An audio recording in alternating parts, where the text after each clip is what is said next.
Okay, so I wasn't going to film this. I guess I'll turn this around for a second. I wasn't going to film this because I don't know. I just wasn't going to do it. And then plus it's kind of loud anyway, and you guys have seen some of these videos. But I thought, well, my father gave me his old 20 gauge BPS Browning shotgun right there, and I'm a big fan of Indian Creek chokes, but I tried it in that one with this shotgun, and this is actually the Longbeard XR choke. It's the turkey choke from Longbeard Carlson, and I think I got it from Bass Pro Outlets actually. But anyway, the point is that I used the Indian Creek in this gun first, and notice that it shoots to the left a little bit. Now it could have been me pulling and everything like that, but it kind of consistently patterns beautifully from up to down, but left to right it kind of tended to want to pull left. And so I thought, well, for 50 bucks I'll buy this this choke right here. And actually I had a $25 gift card to Bass Pro because of the NWTF membership, and so I ended up buying this thing for 35 bucks. I thought that's a pretty good deal. So anyway, I thought I'd come out and pattern this today, and with this particular choke versus the Indian Creek. Again, I've got nothing against Indian Creek. I use it in my 870 12 gauge and have killed turkeys with it, and patterns nicely with that particular gun, especially with the Longbeard XR number 6s, believe it or not. It patterns really well because you kind of get more in there. So I really like that. So I would say that I think chokes and guns, they have a relationship, and apparently this particular gun, I think, based on what I'm seeing here, really likes that choke, but it also likes the particular rounds that I tried out today. This one particular round, I bought some of the TSS number 9s, tungsten, and they're number 9s, and I bought those to try these out. Believe it or not, last year, using the Indian Creek pattern before I actually patterned it, which is a disclaimer here, I'm embarrassed to say, I got this 20 gauge shotgun and was pumped to use it because my dad gave it to me, and I got it mid-season after killing a turkey with my 870, and I thought, you know what, I want to try killing a turkey with a 20 gauge. Well, mistake was I got too excited, went out and started shooting at turkeys and missed twice after that without ever having patterned it, so shame on me. And they were like 25 yards away, so I probably didn't have my face down on the gun well enough, and I didn't, I just didn't know how the gun was shooting. So anyway, so this year obviously I'm patterning. It's March 12th and getting ready for turkey season here in Tennessee.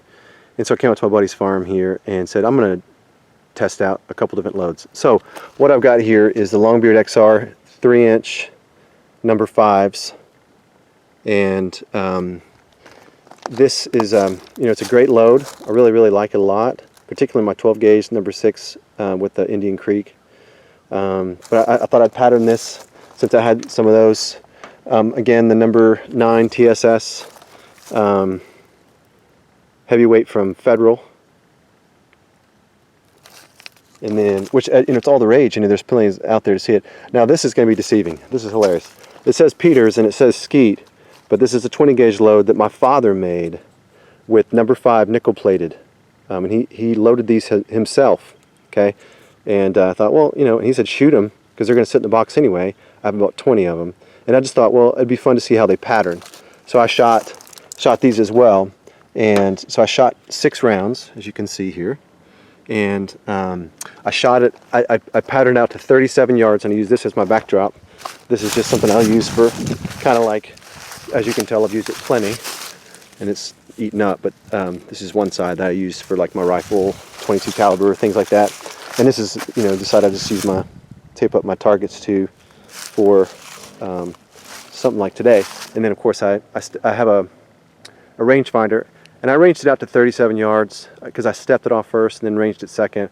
And I thought 37's right there at 40. 3 more yards isn't going to make a huge difference. And I don't personally like to shoot out turkeys that far anyway. I just get a little sketchy, but try to kill mine within 25-30 yards at the most, kind of thing, which I know we don't always get that. I got a buddy who loves to shoot turkeys at 50 and 60 yards because he loves to shoot 3.5-inch shells. I just personally don't like to get my shoulder kicked that hard, so I typically don't do that. And so I tend towards 3 inches on 12 gauge, and of course a 3-inch on these 20s packs plenty of punch. I mean, and it reaches out and touches. So all that to say is that I'll show you. This is the load my dad gave me. It's number 5 nickel plated, and this is at 37 yards. And you can't see this one. I only printed one in the black. The rest are white. But I'll kind of point out to you that I really only have 2 in this kind of kill zone they talk about. Let me see if I can get myself better here. I think I have one right here in the neck, which is great.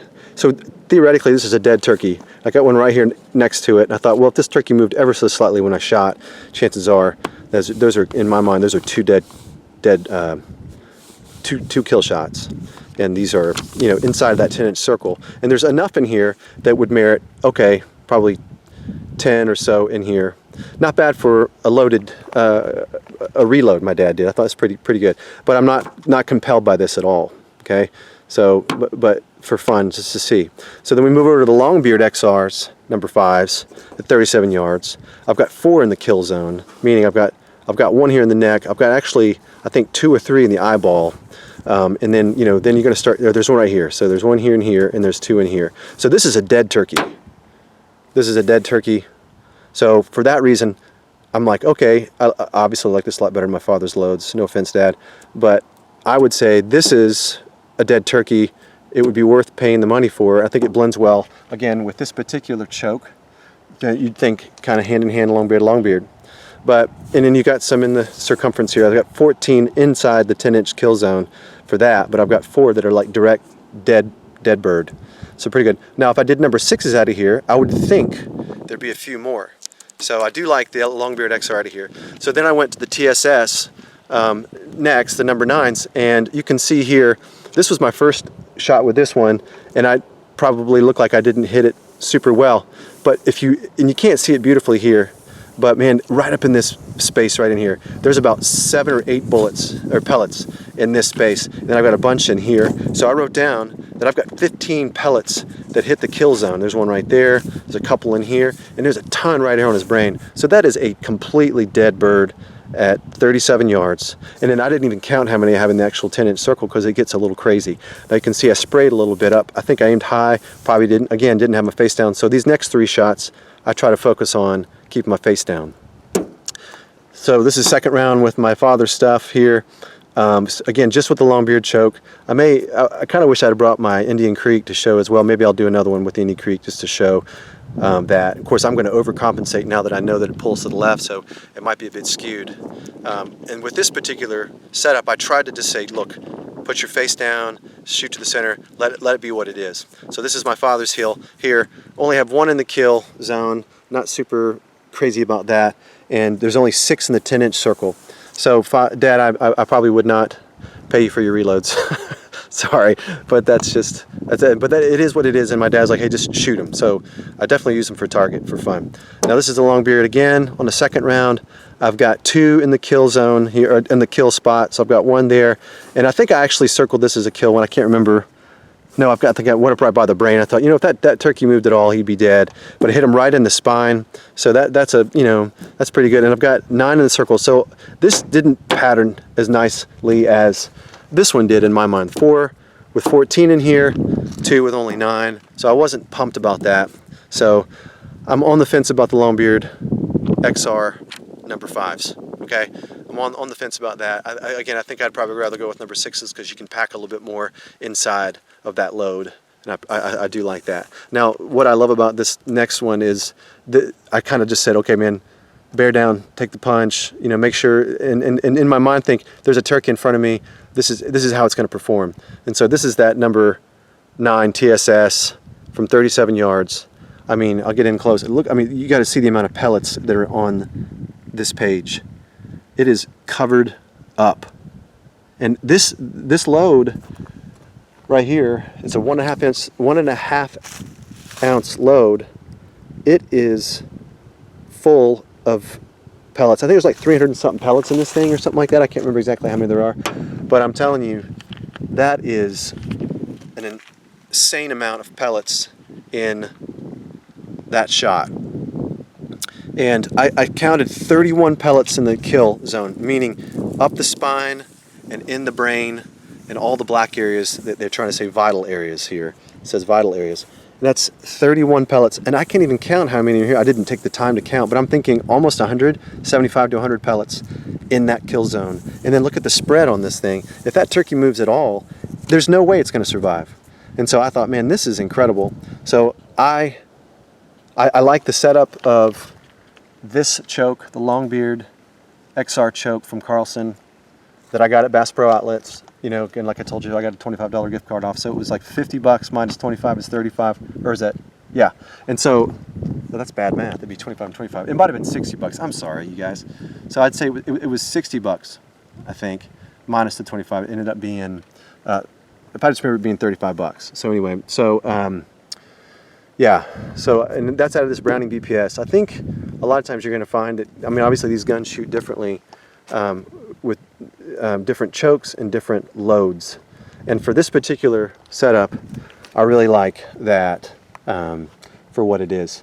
I mean, the Indian Creek, again, from here to here on Indian Creek, it was fine. But from here to here, it got problematic for me. And granted, there's always user error. So I just wanted to show you guys how impressive this kind of went down the line as I kind of developed it. There's your first TSS round, which is not overly impressive, but right up in here, that's a dead bird, completely dead bird. And then you come down here, and this bird is just covered up. I mean, he is just completely covered up. So I wanted to kind of give that to you for what it's worth. I'm sure there's 100,000 of these out here, but that's just me wanting to give you that. So I don't know, maybe I'll do an Indian Creek one next just to show you guys, but also show myself again now that I'm kind of a little more focused on what if I'm pulling a little bit to the left, if that's really me, or if I just, whatever, if it's the choke itself. But I would highly recommend this TSS load with that particular choke, and try it in your shotgun. I like the TSS. I think I'm going to use it now that I kind of know what I'm doing with the choke patterning, and I'm planning on killing, I'm hoping not to miss any birds this year. I like to bag all. We get 4 in Tennessee, so I'm hoping to bag all 4. I mean, obviously for me, it's like the realism is I kill a bird every year. My hope is to double, you know, so I'd love to kill 2, but I guess ultimately I just love not to miss anything. So yeah, thanks for watching. If you have any comments, if you have any thoughts about your particular setup, I'd love to hear about it. And I'd love to hear your thoughts on using a 20 gauge in the woods. I know that 12 gauge is obviously a great gauge. Everyone loves to use it. I know there are guys out there that use 20 gauges that are really good hunters. And then actually I know a guy in Alabama who uses the TSS load and a 410 and just slaughters turkeys. He kills his limit every year. So I'd love to hear about your setup. If you want to do that, please leave a comment and let me know. All right, thanks a lot.